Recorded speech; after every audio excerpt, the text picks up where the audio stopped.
Well, good day to all of you on the information superhighway, gathering little bits of data to learn one more new thing today. Welcome to the Everyday Missionary Podcast. My name is Matt. I am the host of this podcast, and this is episode 172. We are just creeping up there.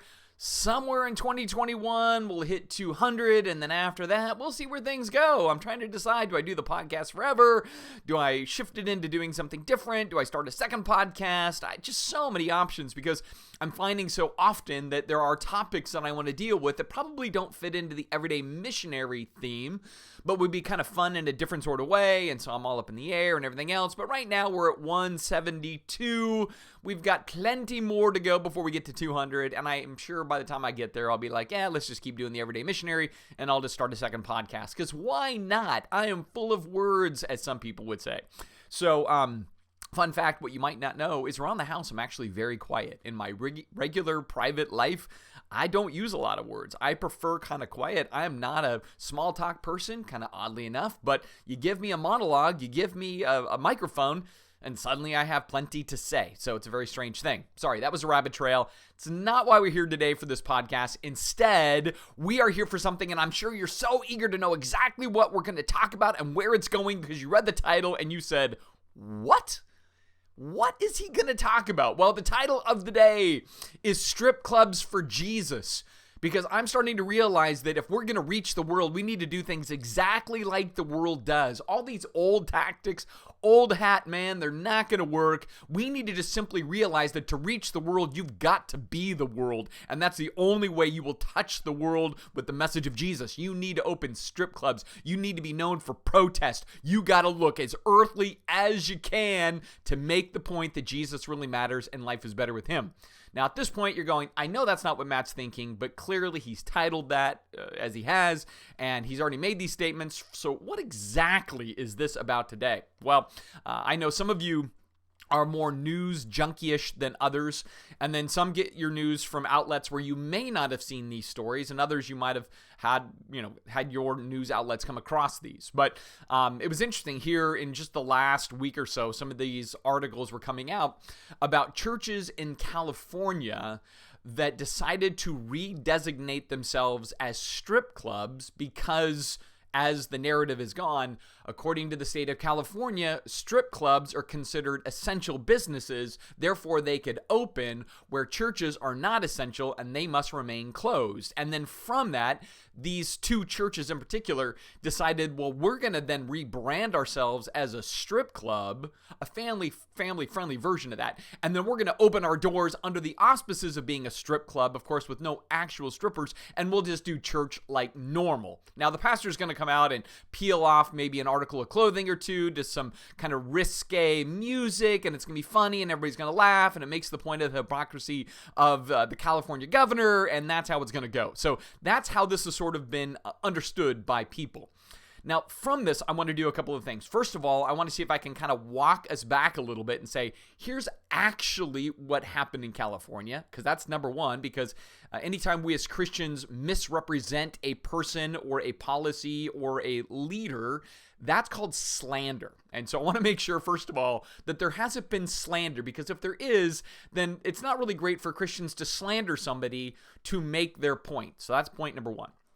Point number two, I'm going to get into, is it a wise and prudent thing to then rebrand yourself from being a church to being a strip club just so you can meet or make a point? That's one. Or earlier this year with COVID issues, is it wise to say, well, the protesters are getting away with getting together, so we're going to rebrand our worship concert a protest so we can then legally be able to do it? Like, are these wise things? And in the wiseness of that, are they things that show the love of Christ, the love of neighbor, that really emphasize the gospel, that really show a disposition that's different than the world, that show we are otherworldly?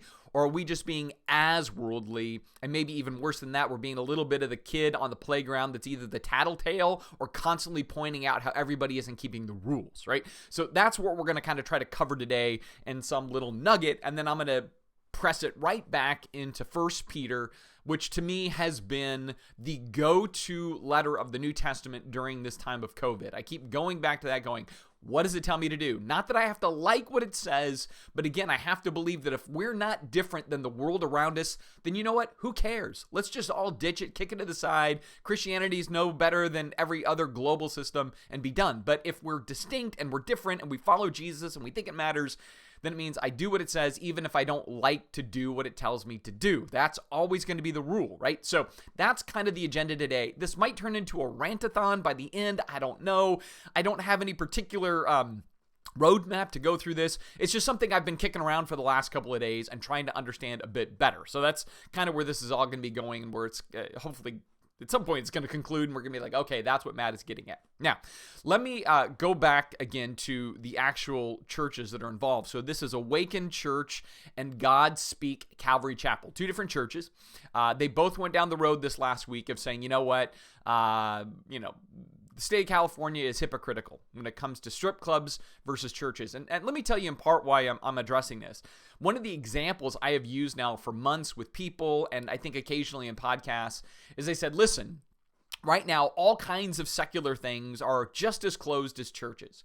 And in our state, actually, churches were given a little bit more opportunity than a lot of other environments. So churches could have, 100 people gathering outside. I think right now they can have 25% capacity, or 200, whatever is the bigger number, so to speak. And so, or whatever, if 25% is going to be 400 people, they have to drop it down to 200, but you get the idea.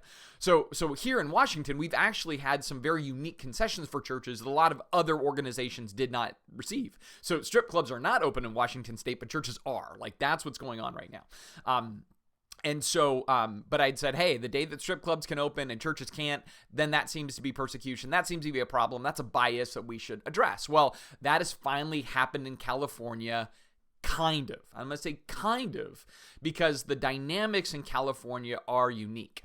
And so, and again, not to justify it, but to give some framework around this to understand exactly what is going on and why I think these churches have, frankly, I think they're mishandling a thing. I think they're misrepresenting Christ. I don't think this is a healthy road to go. And I actually think it actually blows up in the face of our witness more than it actually advances a missional cause. So there's the spoiler alert right there. I'm not necessarily standing in solidarity with these churches, not because I don't sympathize with the problem or because I'm blind to the fact that there may be some double standard. But again, I think there are right ways for us as Christians to operate in the world, and I think there's wrong ways. And I think they're ebbing to the wrong way to deal with this problem, and I think there's probably a better way that would be more Jesus-oriented in which to handle this problem. Okay, that's a lot of rambling. So let me get to this. So the pastor of Awaken Church had made this statement in one of the articles I was reading. He says, strip clubs, not churches, are exempt from the COVID lockdowns and are deemed essential by our governor. This is what Jurgen Mathesius, tough name, said on Instagram. So we decided we are now Awaken family-friendly strip club. And then he talks about stripping the devil of his power, and he kind of makes all these jokes. And then kind of one of their videos from the church is he and another one of the pastors coming out on stage, and they're taking off their jackets and their scarves, and they're swinging them around, and burlesque music is playing in the background. And there's this big funny thing, and everybody's cheering and chanting and clapping, and it has a strip club feel, but clearly it's not really a strip club. It's just using stripping as kind of a funny joke, because nothing's funnier than sex trafficking and the sex trade industry and adult entertainment. I think that is the funniest stuff. I giggle about it all day long. Clearly now you can see I'm being facetious. And that's kind of the point. I honestly, I watched this and I read this and I was troubled by this. I did not think how clever and funny and lighthearted. I thought, man alive, the sex industry is a blight on our society. The sex industry is destructive to flourishing. It's destructive to marriages. It's destructive to people's lives. It takes advantage and exploits people. And we just said, we're going to make a joke out of it, and we're going to kind of tie into that to point out the double standard hypocrisy. And in the midst of that, we have now made something that's a really serious thing, sort of a tongue-in-cheek, ha-ha funny. And that seems to be incredibly problematic to me, like incredibly problematic from a Christian perspective. Now, I get the temptation to do this, right? I understand that our inclination is to want to mock those who are hypocritical. But I always want to go back to this idea that says, if there's anybody that should understand the blinding effect of Satan in a lost world, it's the Christian community. I mean, we should remember Paul in 2 Corinthians 4:4 that the God of this world has blinded the eyes of those who don't believe. We should think about what Paul says in Titus chapter 3 when he says, when we were in our lost state, we were hated and being hated. We were driven by our passions and pleasures. Like, we get all of these things, right? There is this blinded eye, hardened heart state of humanity that doesn't know saving faith in Christ. At least that's what our theology teaches us, right? And therefore, in that, Paul even says, man, the enemy that you have is not human beings. It's not a lost world. It's Satan who is just pulling the strings on all of these people. We are under the sway of the wicked one. Go back to Ephesians chapter 2, verses 1 through 3. The verses are just popping into my head because, again, it's so clear in the New Testament that lost people will be inconsistent, and lost people will be hypocritical, and lost people will have a double standard, and lost people will protect their idols, and lost people will want to cleave onto their pleasures, and lost people are going to want to defend things that are in the dark and run from things that are in the light. All of that is true, but it does not serve our cause in any good way if we decide, all right, well, we're going to tap into the darkness to make the point of how hypocritical they all are. That they're at so many levels. This is a counter-witness thing. It's a counter-Christian thing. It's a counter-scriptural thing. And for us, it's just an unholy display of, got you. There you go, lost world. We just proved you're lost. There you go, lost world. We just proved you're inconsistent. Like, this is Jesus saying about do not judge lest you be judged. This is him saying, why are you holding the world accountable to Christian standards? Like, why do you do that? That's 1 Corinthians chapter 5. I mean, again, there's so many passages that make this so utterly clear. So the first thing is the we're a strip club, so we can open just like strip clubs completely undermines witness. It undermines the gospel. And undermines the very fabric of displaying a love and Christian care toward lost individuals. And certainly it minimizes the seriousness of the sex industry in our culture. So, man, all the way around, very saddened and troubled that this was seen as like a good idea. That's point number one. Point number two, what the pastor said was strip clubs, not churches, are exempt from the COVID lockdowns and are deemed essential by our governor. This is where there's some slander going on because the governor of California, like him or don't like him, agree with him or don't agree with him, did not say that. It did not come from the governor's office. This was one judge in San Diego County that heard a case pertaining to 2 strip clubs where the strip club said, hey, first of all, stripping and nudity and all of that is entertainment. It's protected under the First Amendment. And so we have the right to have our free speech, right?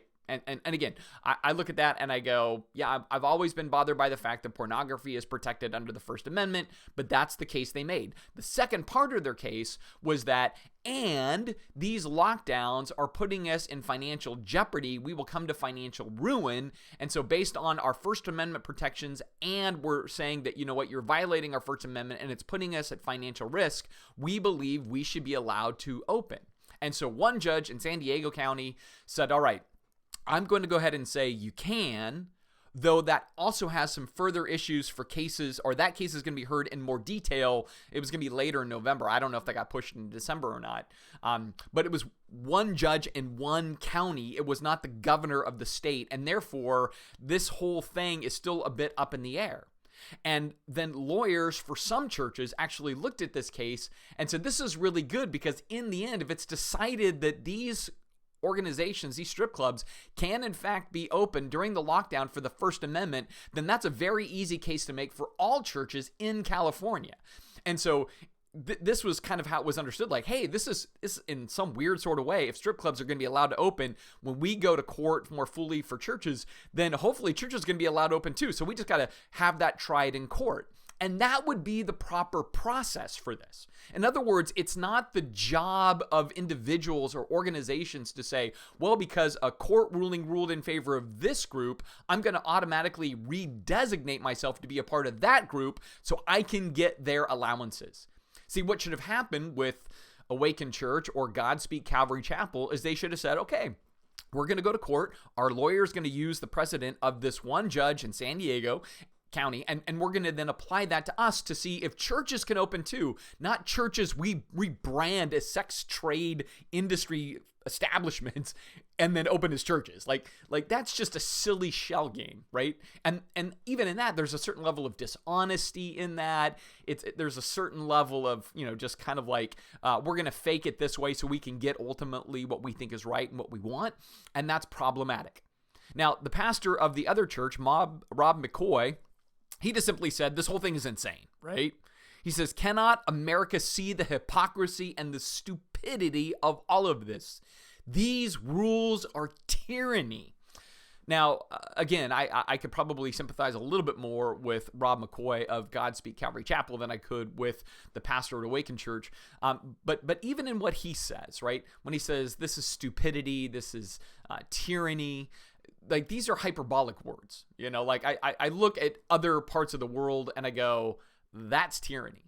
And I think when we look at lost individuals and we say this is stupidity, and we say it so publicly about our elected officials or our officials in our communities, again, this runs counter to what the New Testament repeatedly says about our interactions with those in civil authority. It does not say our job is to sit on the sidelines and call them stupid. It's not our job to sit on the sidelines and say they're tyrants or it's tyranny or they're exercising tyranny. See, tyranny would be your churches are stormed by the police. Tyranny would be you can't be on the internet. Tyranny would be you are completely squashed in every way. You can't have tax exempt status. You have to go underground. Like that's tyranny.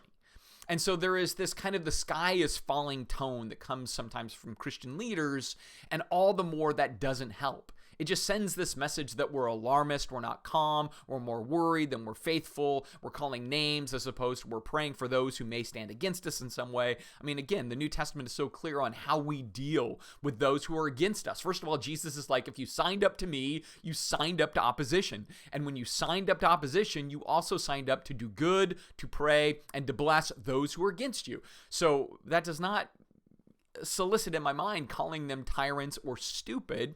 Yes, we all see there's a double standard in this. Like that's true, but we can highlight that in a positive way. We can highlight that in a nice way, or we can highlight that in a condescending type of way and a shaming sort of way, which is what I think happens here. And so in these two church instances, I look at this whole thing, and again, I've now read about this in probably 6 or 7 different outlets, and the narrative's pretty much always the same. And I want to be clear at this point. I am completely understanding of the fact that, yeah, it seems like, there may be some double standards in play. I totally get that. Now, again, I think this is all predicated on a current crisis that is not nearly as politically driven as some people want to make it. I mean, I think there are some people that say the politicians are using this simply to stand against the church. I don't really believe that. I honestly don't, because some of the places where these lockdowns are occurring for churches are with people who are in positions of power who follow Christ, who claim the name of Christ, who are Christians, and they believe that this is still the right course of action for our medical system right now. So there are those things, and I'm not ready to simply just paint this broad brush that says they're all against all religion. I don't think that's true, because they're also shutting down mosques and Catholic churches and Buddhist places of worship and Unitarian and everything else. And I look at even in California right now where like the 49ers are having to go to Arizona for practice and play because they can't do it in their own county. So again, I don't think this is quite as, as broad as people are wanting to make it. I don't think it's quite as anti-church, anti-Christian, anti-religious as people are trying to make it. But even if it was, the Bible prescribes how we handle those things. And it's not in the ways that these churches are displaying that. It's not with those attitudes. It's not with that kind of slander. It's not with calling them names. And it's certainly not by saying we're going to become members of the sex trade industry so we can worship and think it's a kind of a joke that we did that and pointed out the double standard. Again, that's not a healthy way to do this. And in the end, I don't think disbelieving people are like, wow, I should really consider Jesus now because I see how thoughtful and generous and kind these people are. And I see that they don't play these kinds of games and shenanigans. They stand up for their character no matter what it means, and they display a love of neighbor no matter what it takes. And they even love their enemies, even though that's a very uncomfortable thing that most people aren't willing to do. But these Christians are so different, I got to consider them. I don't think these kinds of maneuvers cause people to do that. I think people that already are kind of anti-government, or they don't like what the governors are doing, or they don't support the lockdowns, they're going to love this maneuver. It's another ha-ha for them. But I think when it comes to the flourishing of the kingdom of Christ, I think when it comes to what it means to display Jesus in the world, This is not scoring high marks. Now, from this, I take us into 1 Peter. And I'm just going to kind of dance through some stuff in chapter 2, chapter 3, and chapter 4. And it highlights, what do you do in an environment where you feel government is against you? Because that's 1 Peter. 1 Peter is government is against the Christian. And what is to be the disposition of the Christian when government is actively against you? I am convinced the government is not actively against the church in the United States. I'm convinced of that. There is nothing that makes me say government is against the church. I think there are certainly people in government that don't care for Christianity. I'm sure there are people in government that would love to see churches close and go away because they think religion is detrimental or dangerous to a flourishing democratic society. I am sure there are people of that opinion. As much as I know there are people in politics that are of the opinion that strip clubs should be wiped from the face of the earth, and that for a good democratic society to function, we should be able to ban pornography and ban all those kinds of things. So, in other words, there are people in government that support both sides of these things, but in the end, I don't think the government conspires against the church. But imagine if it did, like Rome against the Christians. Like, what is then the response in that context? Well, in chapter 2, here's what Peter says to the Christians. He says, get rid of all evil behavior. Be done with all deceit, hypocrisy, jealousy, and all kinds of speech. And so I look at that right there and I go, this whole thing about we're going to redesignate as strip clubs, or earlier in the year, which is we're going to have a worship concert and we're going to call it a protest. This is the same attitude. This is this kind of chip on our shoulder, you're hypocritical government, and so we'll show you, we'll just relabel what we're doing, and now you got to accept it. And it's kind of like, ha ha, we're now a protest, right? Just like, ha ha, we're now a strip club. And that has this element of hypocrisy and deceit. It really does.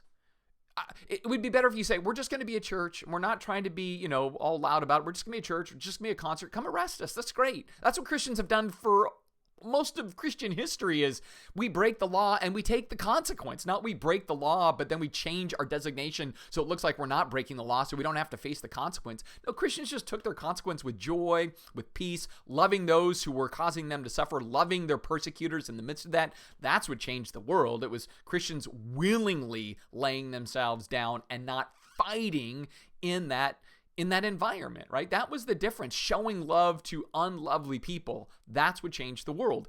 This stuff is not going to change the world because it's kind of predicated to some degree on both deceit and hypocrisy. Also, I do think that there are times where there's slander going on, such as the governor decided this. No, one judge in one county, very far from Sacramento, by the way, made that decision in California. Not the same as the governor of the entire state.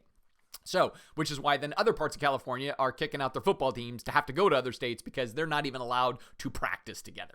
Like I said, California is a very complicated place, right? So he says, get rid of all deceit and hypocrisy and all kinds of unkind speech, which means don't say they're stupid and this is tyranny. Don't overstate things. This is as bad as when people were calling President Trump Hitler, or before that, President Obama Hitler. Can we just decide that Hitler was Hitler and nobody rises to that level until they're putting people in boxcars on trains and shipping them off to camps and gassing them? Then you get the designation Hitler. Until then, you're not Hitler, all right? That's just probably a safe rule to go by. So he goes later into chapter 2, verse 13. He says, for the Lord's sake, not for our sake, not even for lost people's sake. He says, for the Lord's sake, submit to all human authority. So with these churches, what they should have done is said, you know what? These strip clubs can open. We have lawyers and entire pro bono organizations working for churches in California. We should let this precedent drive the precedent to let us open, because if they can open under a First Amendment freedom of speech, we can open under a First Amendment freedom of religion and freedom of expression of worship. So let's do it the right way. The authority system says you can go to court, you can make a case, and from that, you can get a ruling. That's the authority system. And so that's how it should be played out. It shouldn't be, oh, well, we're going to cheat this and we're going to be strip clubs now. We're going to cheat this and we're going to be protests now. And that's not staying within that authority system. And again, we don't do this because we think it's right or fair or good or friendly to us or whatever else. We do it for the Lord's sake, he says.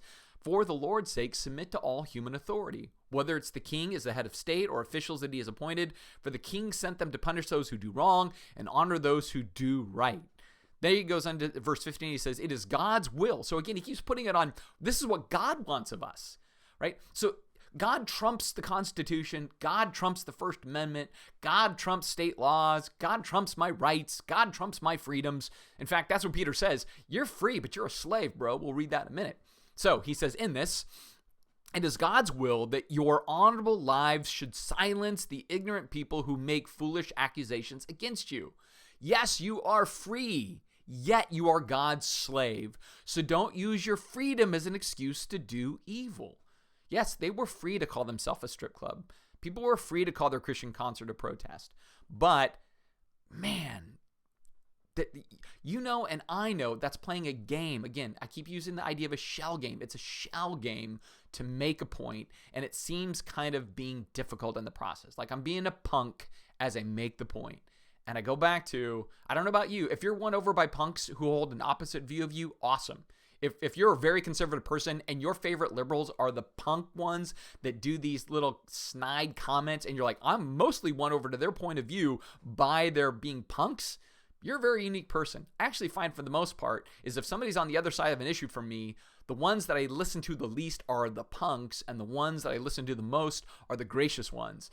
And this is where I think Christianity was sounding like punks, right? And so we weren't living honorable lives, and from this, we weren't using our freedom as God's slaves. Rather, we were using our freedom as an excuse to kind of get away with some stuff. Therefore, he says in verse 17, respect everyone and love the family of believers, fear God, and respect the king, right? Respect those in authority has kind of been his point. And again, respect is what's so key here. So not slandering an official, not calling them stupid, not calling them a tyrant. These are overstated ideas that are not rooted in what's real and before us. And it certainly does not cause us to be a resource where the world around us says, man, these guys are staying calm. They're trusting God. They seem to not fret like the rest of us fret. They seem to have this transcendent sense of calm when things are crazy. Like, I don't think that's what's getting displayed in these types of things. And that's what should be displayed in these types of things right now. Yes, this is a rant-a-thon, I've decided. All right, so respect everyone, love the family of believers, fear God, and respect the king. Then he says in verse 21, for God called you to do good, even if it means suffering, just as Christ suffered for you. He is your example, and you must follow in his steps. He never sinned, nor ever deceived anyone. Now, again, I know that I might be making it sound more strong when a church says we're a strip club now, or when a Christian concert says we're a protest now. Like, I know that you may be saying, Matt, that's not really deception. And I'm like, well, sure it is. Now, it's deception that everybody can see through. That's the trick. Like, everybody knows it's a game, right? But that's part of what makes it so kind of sad and so unfortunate is that we're all acknowledging, wink and nod, this is a game to get what we want, or this is a game to point out the hypocrisy of a lost world. Either way, we might win in one sense, but we're losing in another sense because it's not being light and salt in the world. It's not displaying a gospel of grace. Honestly, I don't see grace in this equation. It seems far from anything that kind of hints at the idea of grace. And so, again, this wink and nod is not going to serve the kingdom well. Then he goes into chapter 3. He says, but even if you suffer for doing what is right, God will reward you for it, right? So right now I go, yeah, churches and many other things, by the way, can't maybe meet, or like in our case, in the state of Washington, we could do 25% capacity, or we could do 200 people, right? We could do either one of those numbers if the 25% just doesn't go above 200.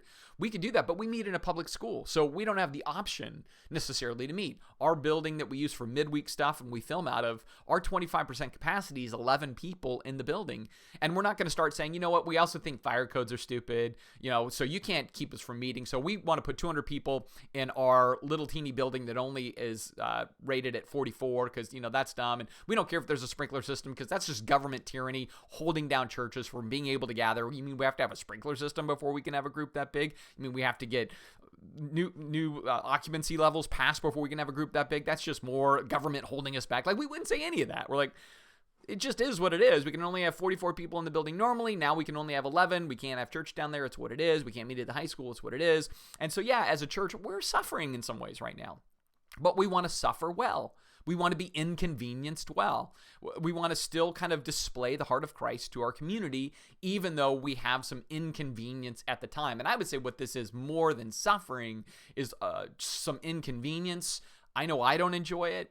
I know many of you don't enjoy it, but there's many things in life where I go, that's an opportunity. When I'm not enjoying something, that's an opportunity for my character to grow, my faith to grow, and my display of Christ to a lost world to grow. Like all of that is just opportunity. So he says, even if you suffer for doing right, God will reward you for it. So don't be afraid of their threats. Instead, you must worship Christ as the Lord of your life. And if someone asks you about the hope you have as a believer, always be ready to explain it. But do this in a gentle and respectful way, keeping your conscience clear. Whatever we say publicly, whatever our attitude is to the world around us, it should be gentle and respectful. Which is why, again, the wink, nod, shell games, haha, we're a strip club, we're a protest, I don't think is gentle and I don't think it's respectful. I don't think it communicates that. I think it communicates being a punk again, and that's part of the problem. So then he gets into chapter 4. He says, if you are insulted because you bear the name of Christ, you will be blessed, for the glorious Spirit of God rests upon you. If you suffer, however, for being a murderer or stealing, which are pretty big things, right? Or making trouble or prying into other people's affairs, he says, well, then you're sort of going to get what you earn. And I think this making trouble fits into this idea of punkishness again, right? Being difficult, being overblown, being just very hyperbolic in phrases and words and blame and pointing out, again, inconsistency or whatever else. It has the spirit more of making trouble than making a point. Because I think there's a process for this. And again, I think in the stages of the process, I think at first it's like, you know what? We're willing to go the extra mile and turn the other cheek. We're willing to do whatever it takes to show our neighbors that we love them. Like, I think that seems to be, in my mind, a real clear default, because God's very clear, both in John and in 1 John, that the love of our neighbor is to show that we love our God. If we don't love our neighbor, we don't really love our God. And that's exactly what John says in 1 John chapter 4. He says, man, if you can't love your neighbor whom you can see, how can you say you love your God that you can't see? So that should be our default. Now, when we start to see inconsistency, and we have laws in our country, and we can then go to powers to say, hey, can you clarify these laws? Well, that's exactly what then churches could do next. They could say, wow, now strip clubs can open, but churches can't. We need to go to court and get this kind of figured out, because what the one judge in San Diego County said was, because of the First Amendment, your freedom of speech, yes, you can have strippers, and you can have adult entertainment because that's protected under the First Amendment, and you were financially threatened, and therefore you can open. Therefore, churches can roll in behind that and say, you know what, if they get the First Amendment, we get the First Amendment too, and let a judge decide that, let attorneys do that. That's the authority structure of our culture. As soon as we decide, you know what, I don't agree with them, forget the courts and forget the lawyers, and I'm just going to do my own thing. Again, that's where societies begin to come apart, when we decide that the systems don't matter anymore, and I don't care what the system thinks anymore, and I'm going to go outside of the system to get what I want. This is where things get problematic very quickly, because where does it stop? Who does the next thing, right? Who decides that these other laws are stupid and they're not going to do it either, and they're not going to stay within the system of authority? Like, this is where it gets really problematic, especially for Christians, when we're told more than once to honor authority, to listen to authority, to submit to authority. We don't get to be the arbitrators of what we like and don't like. We're called to honor Christ and do his will based on these types of things. Again, Peter's very clear about that. Paul's very clear about that. Frankly, Jesus is clear about that. So this is what we want to do, because in doing this, we are loving our God and we're loving our neighbor, right? That's this is all about. We don't want to make trouble, and in the process of that, we throw our witness and testimony out the window. And so I think these are the things that we have to wrestle with. And this is why when I hear these types of, things that churches do, it just frankly, in one sense, breaks my heart, and in another sense discourages me, because I go, this is so clearly not the way to do this. Like, it's painfully clear.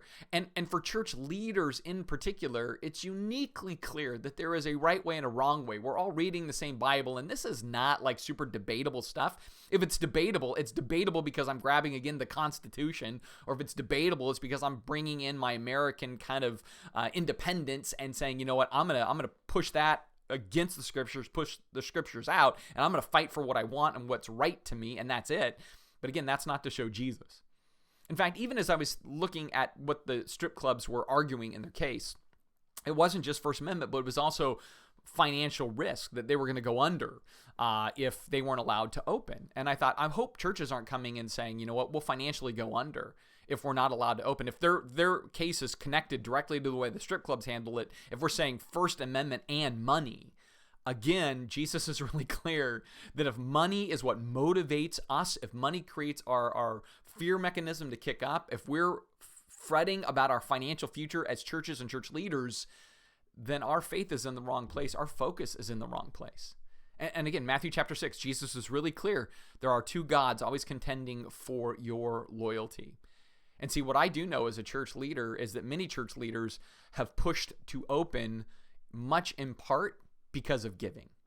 And I go, this is an unhealthy thing. If we're pushing to open because, hey, we want our people to gather and worship, we want to make sure that their needs are being met and everything else, that's awesome. But if deep down inside the heart of a leader is, we're falling apart financially and we're going to sink and I'm afraid and therefore I'm pushing to open because we need the giving revenue to come in, that's not a healthy place.